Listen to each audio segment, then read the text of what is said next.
Uma das coisas que nós temos ouvido bastante dizer é que nós vivemos na sociedade da informação.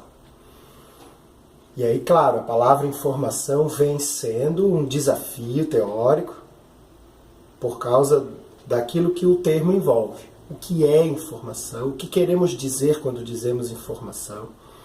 Será que informação é a mensagem contida em algum documento? Será que a informação é o próprio documento? Será que a informação é o resultado da relação humana com um conteúdo semântico que viaja em algum meio físico, como, por exemplo, ondas eletromagnéticas, no caso do rádio da TV, ou papel, escrito, e assim por diante, a voz, o som, a imagem? Toda essa discussão vem impulsionado um panorama de pesquisas maravilhoso, tanto do ponto de vista técnico, tecnológico, quanto do ponto de vista cognitivo, do processamento mental da informação para gerar conhecimento ou crença, quanto do ponto de vista social, político e ético. Outro conceito que vem aparecendo na nossa discussão é o conceito de desinformação, que é uma espécie de zumbi mutante, maligno da informação. A desinformação não contribui para os objetivos individuais e sociais que a informação contribui. A desinformação é confusa, falsa e às vezes ardilosa, mas ela se comporta como informação. A desinformação se espalha, se dissemina. A desinformação, em termos dos seus múltiplos conteúdos que suportam ou que confirmam ou que reforçam uns aos outros, a desinformação se faz mais presente a cada dia no nosso ambiente social, no nosso ambiente cultural, na nossa infosfera, o ambiente humano caracterizado pela informação. E isso exige de nós, agentes informacionais, profissionais da informação, estudiosos do campo da informação, isso exige uma resposta. E exige uma resposta de todo ser humano, de toda pessoa, de todo indivíduo que lida com informação, o que envolve quase todo mundo na face da Terra. Uma das coisas que nós viemos discutindo, considerando com muita atenção, é a atitude crítica. A palavra crítica é uma palavra velha, antiga, mas ao mesmo tempo ela é sempre remoçada, sempre renovada, sempre rejuvenescida em novos discursos, em novas pesquisas. Eu digo isso porque tanto na área da educação, formação, principalmente formação profissional, quanto na área da própria ciência da informação, ou das profissões da informação, a questão da formação para a atitude crítica parece ser considerada como uma solução parcial, talvez total, para o problema da desinformação. A pessoa desinformada pode se tornar informada se ela manifestar atitude crítica. É essa a expectativa de muitos de nós, incluindo eu. O desinformado vira informado, o desinformado cresce para o informado, o estado de desinformação é superado pelo estado de informação por meio da crítica. Na pedagogia, essa palavra chega a ser repetitiva. Na área da ciência da informação, ela também é muito frequente. Crítica. Mas o que é crítica? O que é ser crítico? O que é fazer crítica? É esse o ponto principal da conversa que nós estamos tendo agora. E eu gostaria de sugerir pelo menos duas respostas. Crítica vem sendo usado como um termo técnico de uma corrente muito importante da epistemologia chamada racionalismo crítico, cujo um grande autor, representante dessa corrente, é Karl Popper. Popper fala de racionalismo crítico como o uso da razão para fazer a crítica das tentativas de produção de conhecimento científico. Não só científico, mas todo conhecimento válido e todo conhecimento que se refere às coisas do mundo. Quase todo conhecimento humano.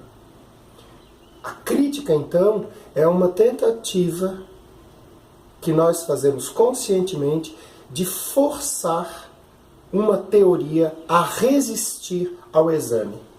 A testes, principalmente, e principalmente testes experimentais, no caso da ciência. Nesse sentido, criticar envolve imaginar em que condições uma teoria poderia falhar, ou ser falsa, ou estar errada. Se uma teoria, uma ideia, uma opinião resiste à crítica, ela pode ser aceita.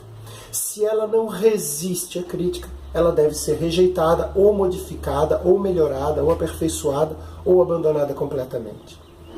Portanto, a atitude crítica não constrói, ela destrói.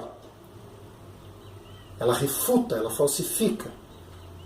E quando uma teoria, uma ideia, uma opinião resiste à crítica, só assim ela deveria ser aceita. Praticar a crítica, então, é forçar uma teoria. Da mesma maneira como um piloto de testes faz com um automóvel. O modelo novo de automóvel é lançado, o piloto pega o carro e vai para a pista e testa na chuva, no barro, no asfalto, freia, faz curva, com peso, sem peso. Se o carro resistir aos testes, ele é lançado no mercado. Se não, volta para a etapa de projeto. Ou o projeto é completamente abandonado. É o que nós deveríamos fazer com as nossas opiniões se adotássemos o racionalismo crítico. A outra teoria sobre crítica é a teoria crítica.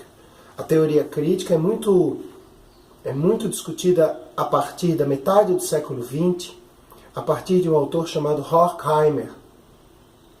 Mas ela envolve também o trabalho do Walter Benjamin e do Theodor Adorno, intelectuais de língua alemã, que a partir da teoria marxiana ou marxista, do materialismo histórico, do materialismo dialético, desenvolvem um conceito de crítica social ou de crítica das estruturas da sociedade.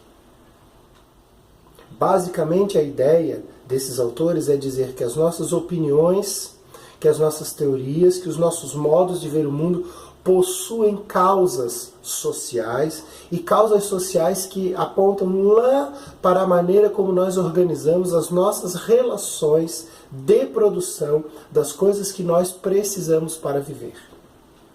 Portanto, das relações de produção emergem relações sociais que produzem a cultura e até a arte, a literatura, como cultura sofisticada, refinada, fina, que emana dessa base material da existência. Portanto, desenvolver a teoria crítica é desenvolver um olhar para as causas sociais da produção do conhecimento, da arte, das formas estéticas e de sensibilidade, da ética e da moral e, em geral, da informação. Por que isso é importante? Porque isso nos ensina duas coisas que são a mensagem principal da conversa que nós estamos tendo. Espero que os prezados espectadores consigam lembrar disso e fazer a sua crítica. A primeira mensagem: a crítica, ela não cria. Quem cria é a imaginação e a inteligência humana. A crítica testa o que é criado. E às vezes a crítica destrói. Em certo sentido, seria fútil falar de crítica construtiva. Porque não se constrói pela crítica. Nós testamos o que foi construído pela crítica, mas a crítica é um segundo momento. Criar vem de outra potência, a criação vem de outro lugar. Crítica não constrói.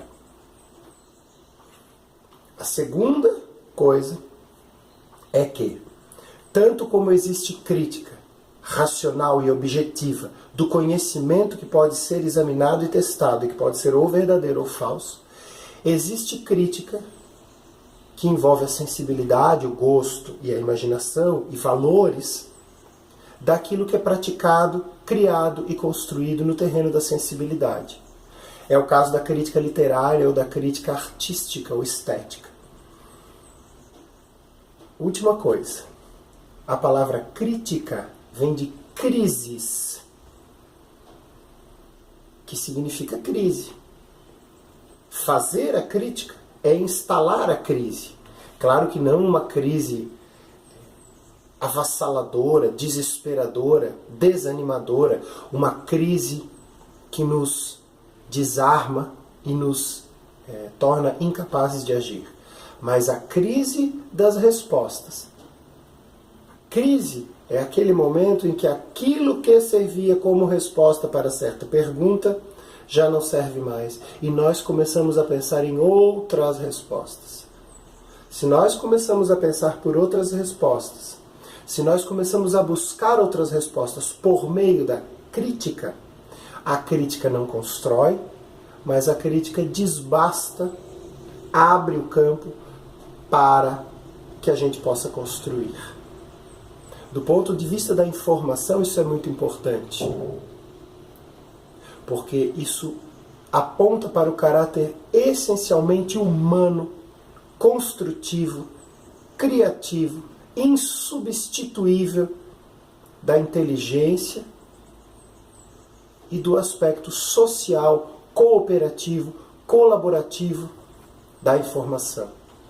Qual é o aspecto social, cooperativo e colaborativo da informação? É uma coisa que nós estamos precisando lembrar, a discussão. E principalmente a discussão que se baseia não em tentativas de convencer o outro, de forçar o outro, de perseguir o outro, mas de ouvir. Ouvir e compreender. Essa seria a missão da pessoa crítica.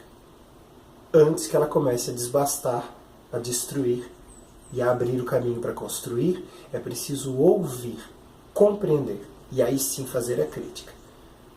Ok, pessoal? Um abraço muito grande, boas atividades aí para todo mundo. Eu espero que a gente se veja novamente.